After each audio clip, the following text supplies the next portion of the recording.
Hey friends, and welcome to this new video dedicated to Poppy Playtime Chapter 5. Today, we are going to talk about one of the most mysterious characters of the entire Poppy Playtime universe, the prototype. The main antagonist of the whole saga, the creature that in recent years has sparked 1,000 doubts, 1,000 theories, and so much curiosity. In this video, I will give you an overview of everything we know so far about the prototype, both from a physical perspective, meaning its appearance, structure, and the elements that make it different from other experiments, and from the perspective of its abilities, because the prototype is not just an intelligent creature, it is much more. It has unique capabilities, actions that no other experiment can perform, and above all, a level of awareness that makes it infinitely more dangerous than we can imagine. We will analyze its physical abilities, its ability to manipulate other experiments, and even those little hidden details in previous chapters that show us how central the prototype really is to everything.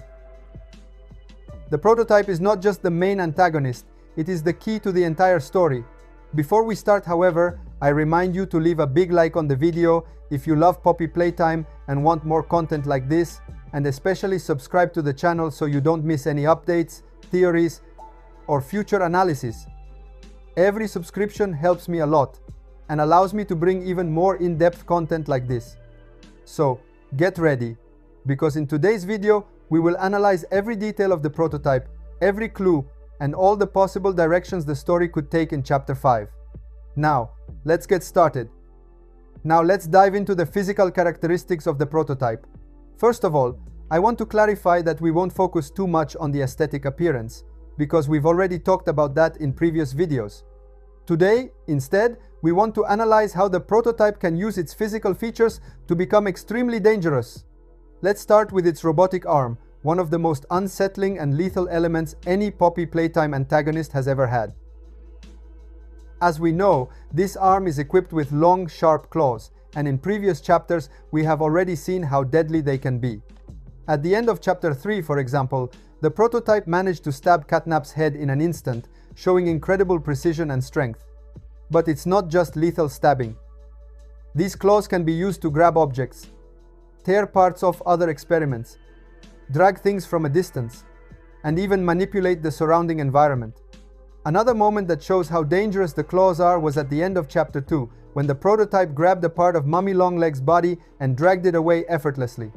This makes it clear that the prototype's hand is not just an arm.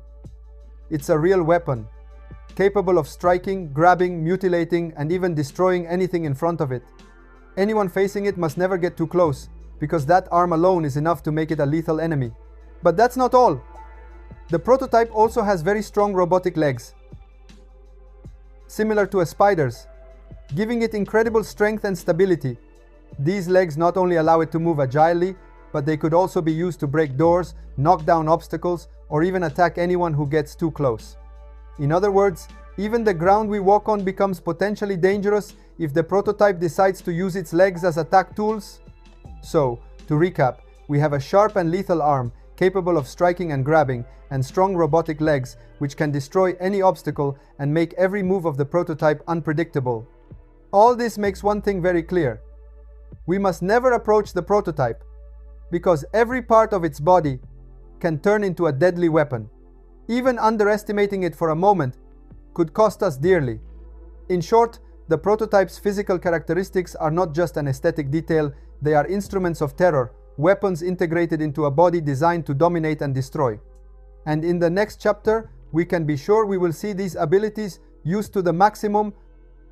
Now, let's talk about the non-physical characteristics of the prototype. The abilities that make it even more sly and dangerous than we can imagine.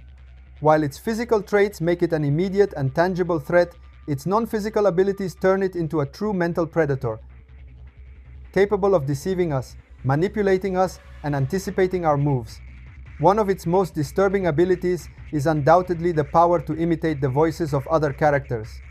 Already in previous chapters, particularly in Chapter 3 and Chapter 4, we were in telephone contact with a character who claimed to be Ollie.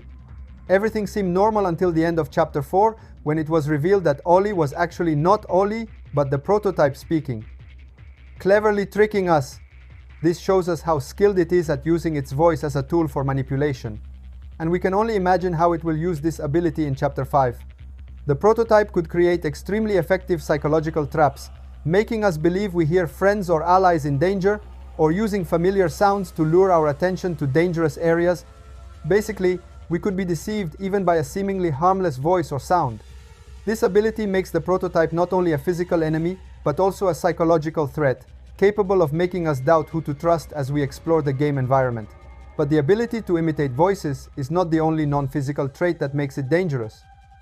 Another fundamental aspect is its extraordinary intelligence. Already in Chapter 2, in a VHS, we saw a clear example. The prototype managed to disassemble a clock to create a laser pointer, demonstrating not only ingenuity, but also an astonishing capacity for logical and technical reasoning for a creature like this. This shows us that the prototype does not rely solely on brute force. It can plan, build tools, use technology to its advantage, and turn ordinary objects into weapons or deadly traps. In other words, the prototype is capable of strategic thinking, predicting our moves, and exploiting every situation for its benefit. In Chapter 5, therefore, we should not only expect direct attacks. We must be ready for clever traps, deceptions, and surprises, all designed to challenge us and catch us off guard. These non-physical characteristics make the prototype a complete antagonist. Not only physically powerful, but also intelligent, manipulative, and ruthless. Now, to conclude this overview, let's talk about the accessory characteristics of the prototype, those additional abilities that make it even more lethal and unpredictable. These capabilities are not as obvious as the claws or robotic legs, nor immediately noticeable like its intelligence or the ability to mimic voices, but they can truly make a difference during an encounter with it. The first accessory characteristic concerns the ability to attach parts of other mascots to itself. As we saw in Chapter 2, the prototype managed to collect a part of Mommy Longleg's body and integrate it into its own body, making it part of itself. This shows us something fundamental. The prototype not only becomes physically stronger, but also gains the abilities of previous antagonists, making it even more dangerous and versatile. This means that all the characteristics we saw in other experiments could be replicated or enhanced by the prototype. And, considering the fate of Catnap at the end of Chapter 3, it is very likely that he was also assimilated, further increasing the threat level. Basically, we are dealing with an enemy that not only evolves, but absorbs the strength and abilities of those it defeats, making every new encounter more difficult than the previous one. But the surprises do not end here. The second accessory characteristic is one of the most chilling. The prototype seems capable of shooting fire, almost as if it has a built-in flamethrower. In Chapter 4, in fact, we saw how parts of Kissy Missy's body were burned, and all clues point to the prototype as the cause. This shows us that it is not only dangerous in close combat, but also at a distance. We could be burned or attacked even without getting physically close to it. In short, the accessory characteristics complete the picture of a unique antagonist. Thank you so much for watching the video until the end. You are amazing. Let me know in the comments what you think about this. Don't forget to subscribe to the channel and turn on the notification bell for the next video. Thanks for watching. Bye bye.